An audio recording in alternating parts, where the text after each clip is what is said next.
Welcome back to Revenge Argon. This story starts in Cambridge, and it spirals fast. My name is Lillian Reeves, and this is the letter I never sent you. I wrote it in my head as I stood backstage at Harvard, the red hood of my PhD gown resting on my shoulders, my hands shaking. Not from nerves about the degree, but from fear that you'd do exactly what you promised you wouldn't. You'd told me you would be there. You'd called it the proudest day of our lives. Mom, you even cried on the phone the night before, saying you couldn't wait to see your doctor walk across that stage. But as I peeked past the curtain and stared out at the auditorium, I couldn't find you anywhere. Row after row of parents, siblings, partners, grandparents, some waving little banners, some holding flowers, all craning their necks to get a better look at the people they loved. I watched other graduates pointing, grinning, mouthing. There they are. I scanned every section, every aisle, every corner, hoping I'd just missed you. Nothing. Just strangers. My chest tightened the moment my name was called.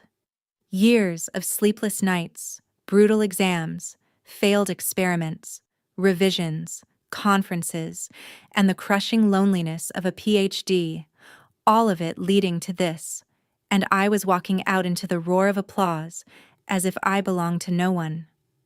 As I stepped onto the stage, my phone buzzed in the pocket of my gown. I knew I shouldn't, but I glanced at the screen. A notification lit up, a fresh post from my little sister. I tapped it open with my thumb. There you were, all of you, my parents, my sister, and half the relatives I grew up with, standing under fairy lights and pastel balloons at a garden party. Everyone laughing, tables covered in flowers, a banner behind you that said, "Congratulations," but not for me. Have you ever wondered how someone you spend your entire youth trying to impress can choose a meaningless garden party over the one moment you thought would finally make them proud? I looked up from that photo, straight into the bright stage lights, and something inside me cracked in a very specific, very clean way. That photo, that was the moment I decided you wouldn't just hurt me and walk away. You would pay for that choice. Before I tell you how I made sure of that, and what happened when the consequences finally came crashing down, tell me, what time is it for you right now? And where are you watching from? I want to see just how far this story and this revenge will travel. Dear Mom, Dad, and the sister whose name everyone chanted while mine was barely whispered. I wrote this one in my head the night after graduation, when the adrenaline had faded and the silence got loud enough to hurt. You probably think I cried all day. I didn't. I waited. I waited for a call, a text, an apology, a pathetic excuse about traffic or a flat tire or some emergency that made you miss your oldest daughter becoming Dr. Lillian Reeves. Instead, I got nothing but the echo of my own footsteps in that packed auditorium. When they called my name, when "Doctor" rang through the hall, there was applause. It just wasn't yours. I walked across the stage, shook the dean's hand, held the diploma like a trophy I'd dug out of the rubble with my bare hands.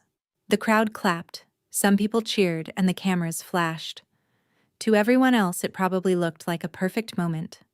But from where I was standing, it felt like watching someone else's life from the outside. For a second, I let myself pretend you were there. I imagined Dad standing up to whistle, Mom dabbing her eyes, my sister pointing at me for her followers, yelling, "That's my big sister." I actually saw it, like a hallucination.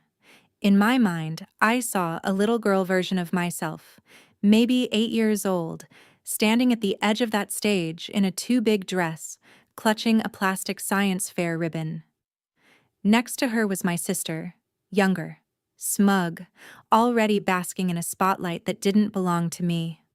I watched Mom and Dad rush past that little girl, past me, and scoop up my sister instead, the way they always did.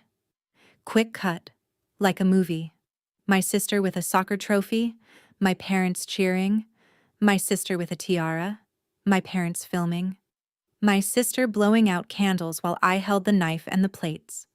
There I was, a ghost in the background of every happy family picture.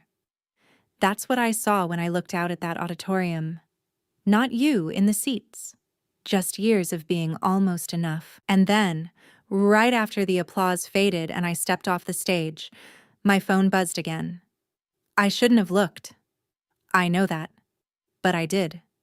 This time, it wasn't just a still photo. It was a live story. My sister, twirling in a floral dress, camera flipped to show the garden, tables dripping with flowers, a dessert bar, guests in pastel outfits, the kind of party Pinterest would drool over.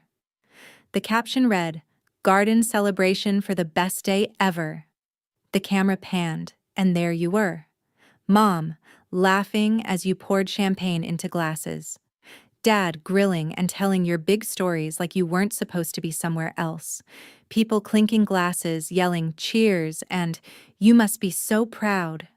I watched you nod along, accepting compliments for being such supportive parents, while the only thing you'd supported that day was a party that had nothing to do with me.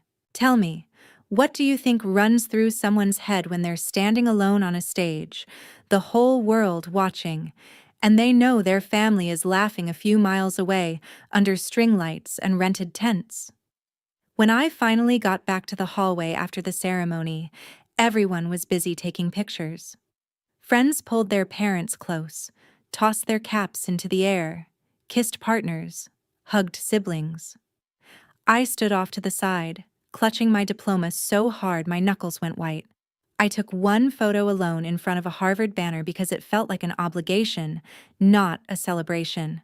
Then I went back to my empty apartment and rewound those videos over and over, zooming in, looking for one sign, one tiny sign, that you'd hesitated before choosing her over me. I didn't find it. What I did find was the beginning of something else. The realization that this wouldn't just be another wound I swallowed to keep the peace. This was going to be the line. The one you stepped over and never came back from. Dear Family Group Chat. You remember the message I sent. You just don't know, it was the moment I stopped being your quiet, forgiving background character. I sat on the edge of my bed, still in parts of my graduation outfit, the hood draped across a chair, the gown pooled on the floor like a discarded costume. My diploma, still in its stiff leather folder, lay on my desk untouched, as if it belonged to a stranger. The only light in the room came from my phone screen. I opened my sister's post again. There you all were. Mom, Dad, her, the cousins, the aunts and uncles. Someone had tagged the location, our hometown, not even an hour's drive from Cambridge. It was the kind of photo people frame over the fireplace. You looked like the perfect family. I stared at it until the edges blurred, then I did something I'd never done before. I took a screenshot. Not because I wanted a keepsake, but because I needed evidence. Proof that I wasn't crazy. Proof that I hadn't imagined all of it. Proof that while I stood on one of the biggest stages in the world, you stood by a rented archway covered in roses, too busy cutting cake to even glance at your phones. I opened the big family group chat, Johnson Clan Forever. Cute name. For years, that chat had been full of updates about my sister's games, her grades, her internships, her big opportunities. I'd drop my wins in there too, but they were always met with a handful of thumbs-up emojis and the polite, "proud of you," before the conversation shifted back to her latest moment. That night, I dropped something different. I attached the photo and typed, "Congrats on the beautiful garden party. I graduated from Harvard with my PhD today. My ceremony was at the exact same time, but don't worry, at least someone had a celebration." I hovered over the send button for a solid minute. My heart pounded so hard it hurt. Part of me wanted to delete it, to keep being the understanding one, the daughter who always gave you the benefit of the doubt. But another part, new, sharp, and very, very tired, clicked send. The message went through. Read by 1. Read by 3. Read by 8.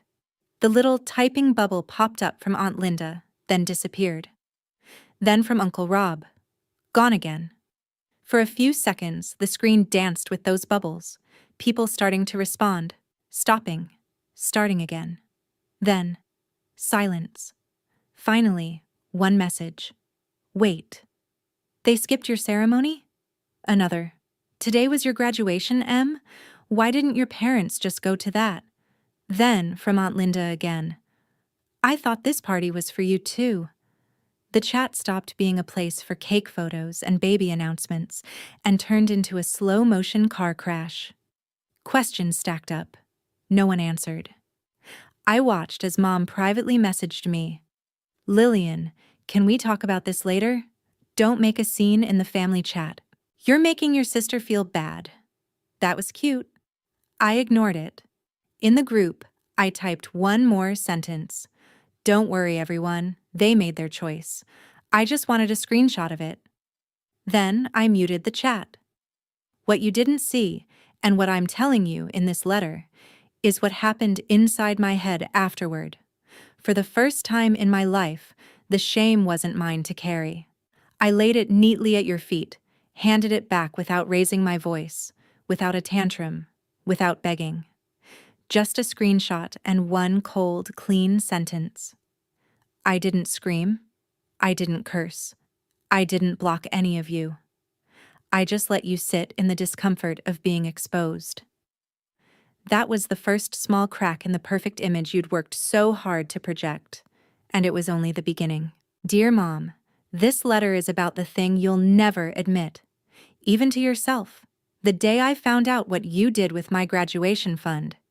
You always told me there was money put aside for me.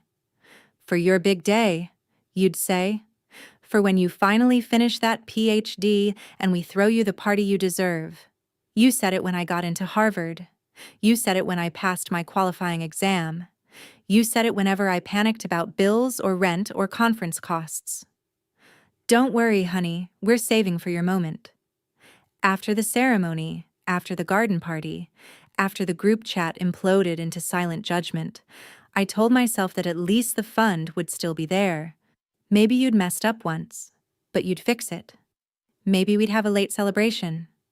Maybe we could still salvage something. I logged into the old joint savings account, the one you'd opened when I left for college, so we could help with emergencies. I'd barely touched it. You'd been the one making deposits into the Lillian graduation sub-account. Only this time, when the balance loaded, there was nothing there. Literally nothing. Not low. Not. We had to dip into it. 0. Empty. The label was still there. Lillian Grad. But the number next to it was 0.00. At first, I thought it was a glitch. I refreshed. I reopened the app. Same result. My stomach dropped in a way that felt physical. I called the bank. A tired woman on the line confirmed it in a flat tone. The account had been emptied 2 weeks earlier by the primary owner, by you. There were line items, large transfers out, all tagged with bland descriptions that meant nothing to a stranger, but everything to me. Catering service, tent rental, floral design studio, event coordination, all in the same week. All from the fund supposedly waiting for me. I didn't need a detective to see it. You'd funded the garden party with the money you'd spent years telling me was mine. The money meant for my once-in-a-lifetime graduation day had gone into table runners, centerpieces, and charcuterie boards for my sister's whimsical celebration. What would you do if you found out the savings set aside for your biggest milestone had been used to buy flower arrangements for someone else's party? I closed the banking app and just sat there, staring at the wall. Then I laughed. It wasn't a happy sound. It was the kind of laugh that comes out when the last thread snaps. You hadn't just chosen her party over my ceremony emotionally. You'd literally financed it with my future. I could have called you right then. I could have screamed about betrayal and favoritism and all the years I'd spent pretending it didn't bother me. Instead, I did something that would probably surprise you. I opened my calendar and picked a date 3 weeks out. Then I messaged a few friends from my cohort, some colleagues, and the one person who had shown up for me consistently through grad school, a friend who knew how many coffee-stained nights had gone into my dissertation. I told them I was throwing a small celebration at a park near campus. Strict dress code, no pastel nonsense. Just come as you are. I paid for everything myself. Nothing fancy.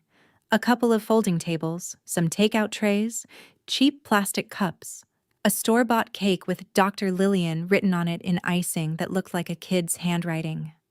I didn't post a single picture in the family chat. I didn't invite any of you. The day came. The sun was out. People brought laughter, stories, cheap champagne. One of my friends gave a sarcastic little toast to Lillian, who apparently had to organize her own graduation party because the people who raised her were too busy watering hydrangeas. Everyone laughed, but there was a sharp edge under it. I felt it, and I let it sit there. At the end of the day, one of my mentors pulled me aside. "You know," she said gently, "families like that rarely change unless they're forced to face themselves." I nodded, thinking about the empty account, the pink balloons, the skipped ceremony. Forced to face themselves. The words lodged in my brain and stayed there. By the time I packed up the last stack of paper plates, I knew your betrayal wasn't just going to be a sad story I told a therapist one day. It was going to be the foundation of something else. Something bigger.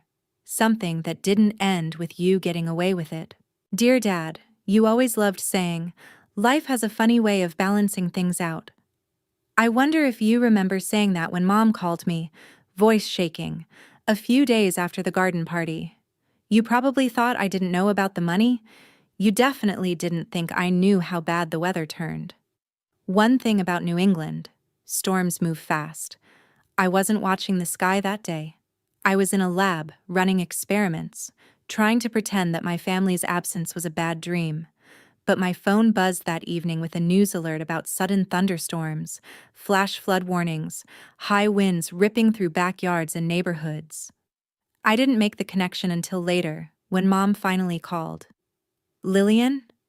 Her voice sounded thin, like it was coming from the bottom of a well. "Do you have a minute?" I almost didn't answer, but curiosity is a stubborn thing. "Yeah," I said. "What's up?" There was a long pause, then a shaky inhale. "The party...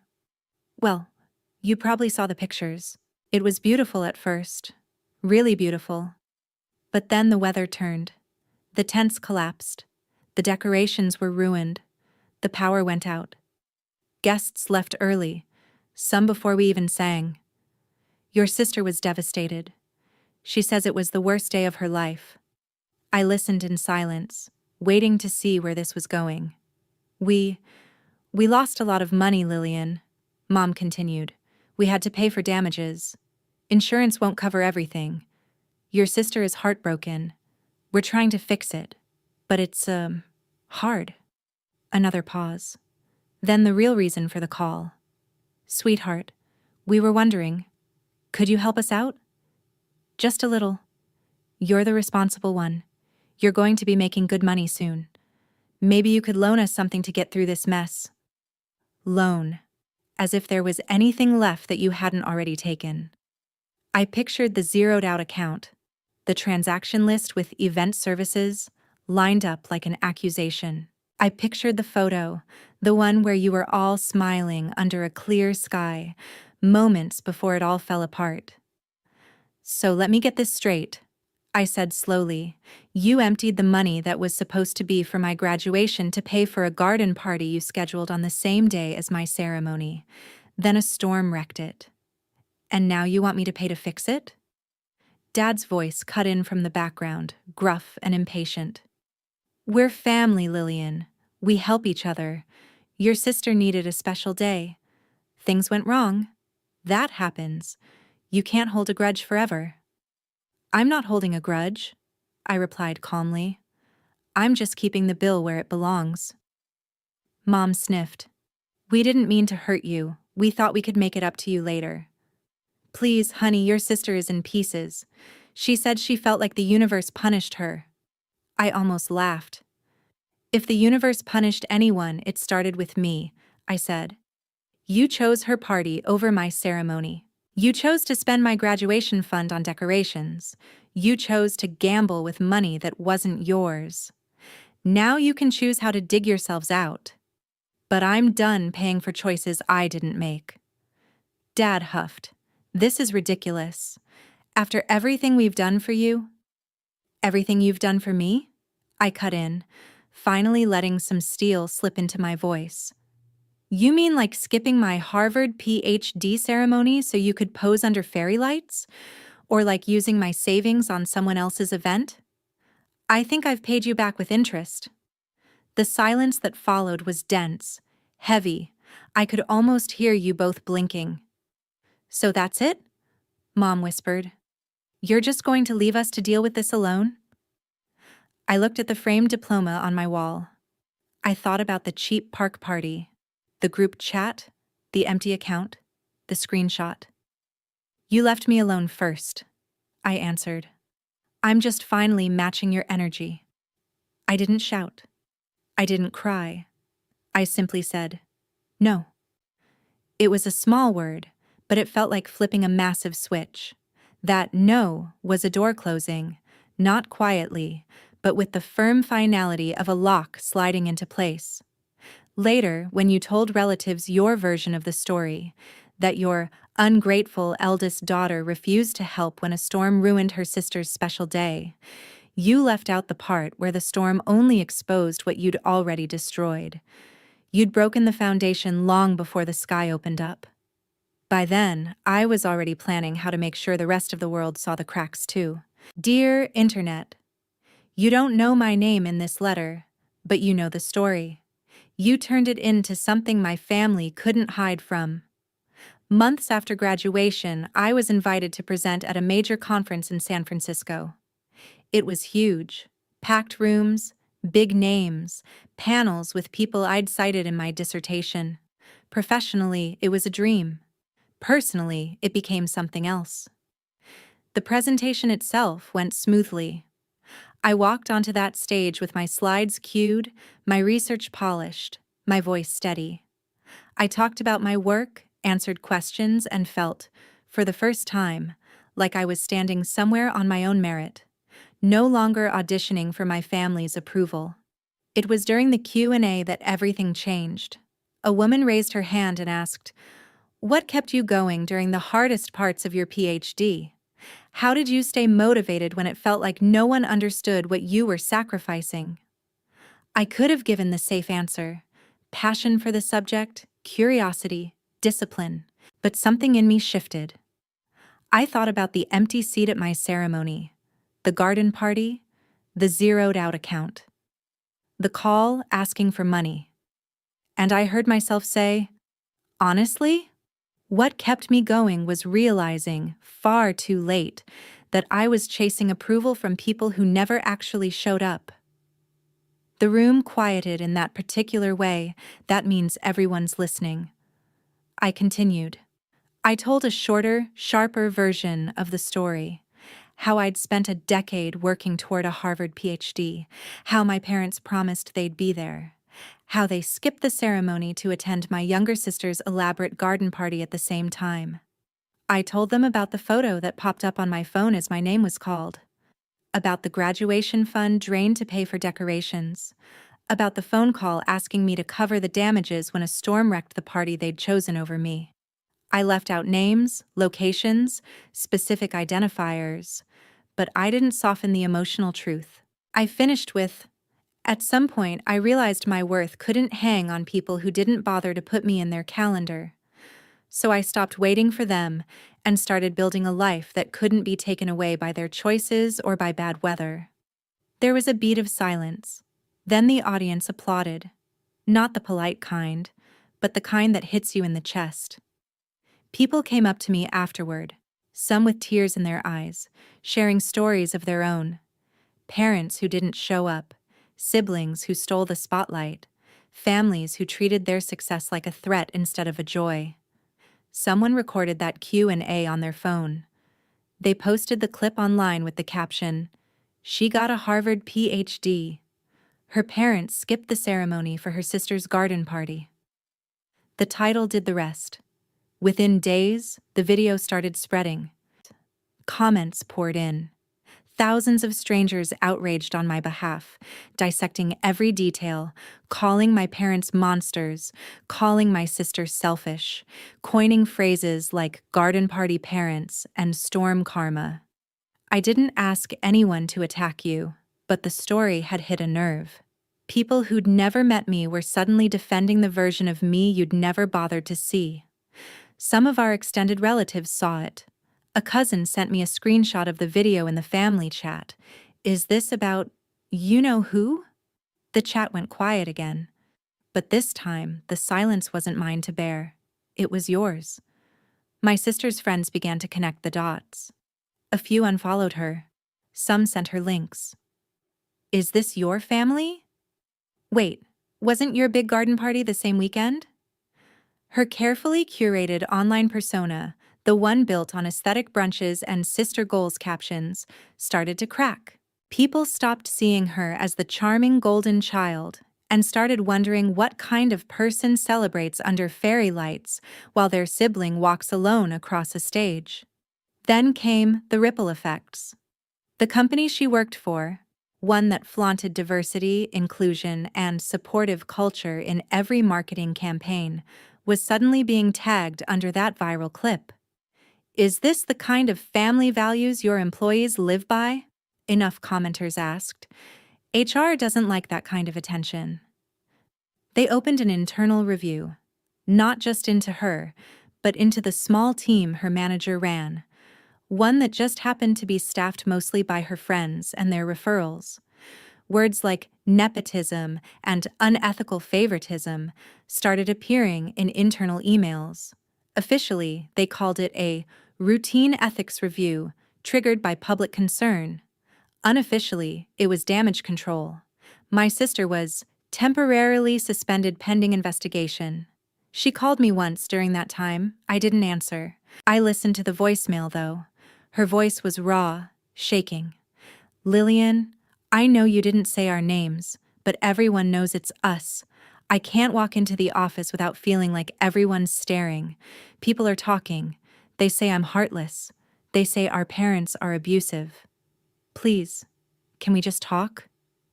I stared at the wall and thought, now you know what it feels like to stand in a room full of people and feel like you don't belong there.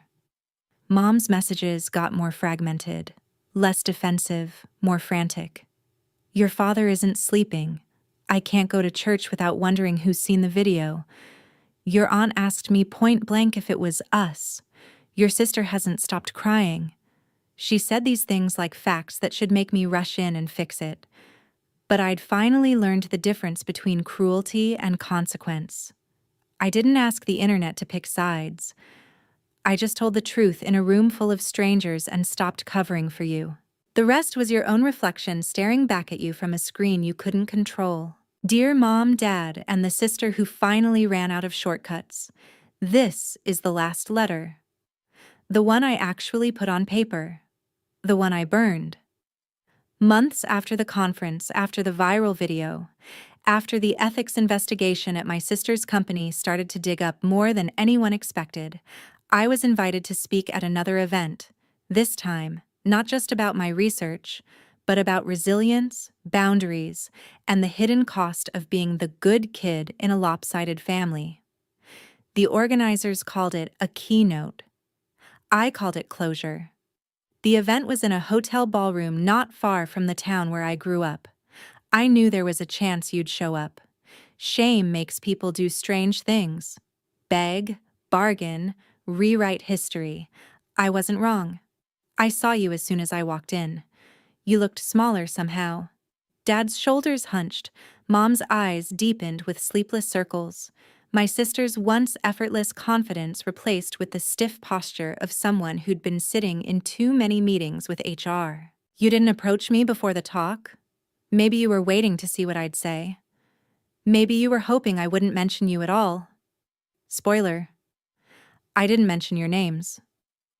But I didn't erase the story either. I walked onto that stage, took a breath, and told the truth again. This time to a room full of professionals, students, and people who'd come because they'd watched that first viral clip and needed more. I talked about overfunctioning, about children trained to earn affection with achievements, about families who worshipped appearances instead of people. I talked about the day my parents skipped my Harvard PhD ceremony for a garden party, about the drained savings account, about the call asking me to pay for the damage. I talked about the moment I stopped being the safety net for people who never once stood under me when I fell. I kept it clinical, almost attached. I didn't cry. I didn't scream. I just laid it out like data. Afterwards, during the break, people lined up to thank me, to share their own wounds, to say they felt less alone. Somewhere beyond that line, I saw you standing by the wall, watching. When the crowd thinned, you moved. My sister reached me first. She didn't look like the girl in the garden photo anymore. Her mascara had smudged, her hands shook, and her eyes glistened with the kind of fear that comes from realizing the world is bigger than your curated image. "Lillian," she choked out, "please, I need to talk to you." Behind her, you both hovered, Mom wringing your hands, Dad clenching and unclenching your jaw. My job. It's a mess, my sister said in a rush. The investigation found stuff. They're saying I benefited from unfair hiring practices. Some clients pulled out after seeing the video. They say it raised questions about my judgment. Her knees buckled, and before I could decide whether or not to move, she dropped to the floor. Right there, in front of everyone. She knelt at my feet, tears streaming down her face. "Please," she whispered, voice cracking. "Please tell them it's not as bad as it sounds. Tell people you forgave us. Make a statement. Post something. I'm begging you." They're talking about terminating my contract. Mom and Dad had to sell the house to pay legal fees. We're staying with relatives. We're drowning. Mom started crying too. "Lillian, we know we messed up," she said. "We know we hurt you. We were wrong. We were selfish. We were blind. Please, honey, we're asking for a second chance. We've lost so much already." Dad didn't cry, but his voice broke in a way I'd never heard when he added, "You made your point. We get it. We're sorry. Just stop this before there's nothing left."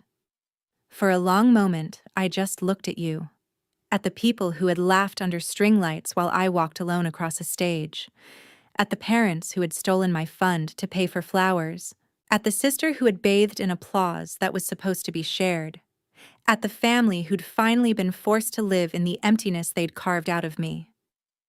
"You think this is about ruining you," I said quietly. "It's not. I didn't launch a campaign.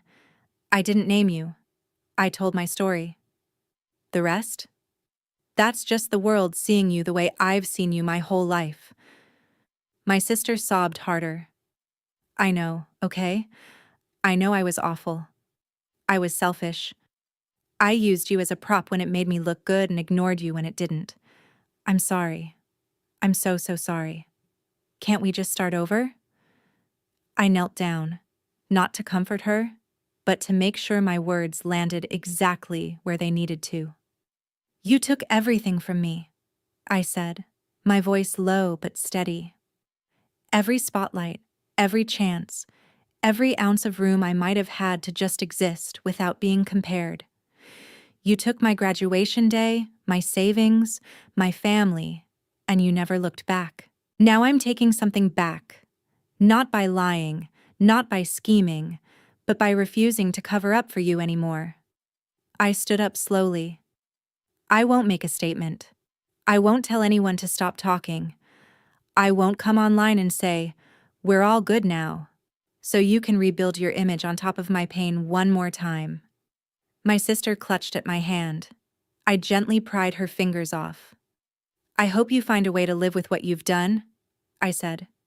Really? But you'll be doing it without me. Mom whispered, Lillian, please. We're still your family. I looked at you one last time. You were my family, I corrected. Now you're just people who made choices, and choices have consequences. I turned and walked away before you could say another word. I didn't look back. That night, in my hotel room, I wrote this final letter. I folded it, walked down to a small outdoor terrace where the event staff had left a metal fireproof bowl for used candles. I placed the letter inside, struck a match, and watched the paper curl and blacken. Words I'd carried for years turned to ash in seconds. The next morning, during the closing session, someone asked me a question I'll now ask the people listening to this story.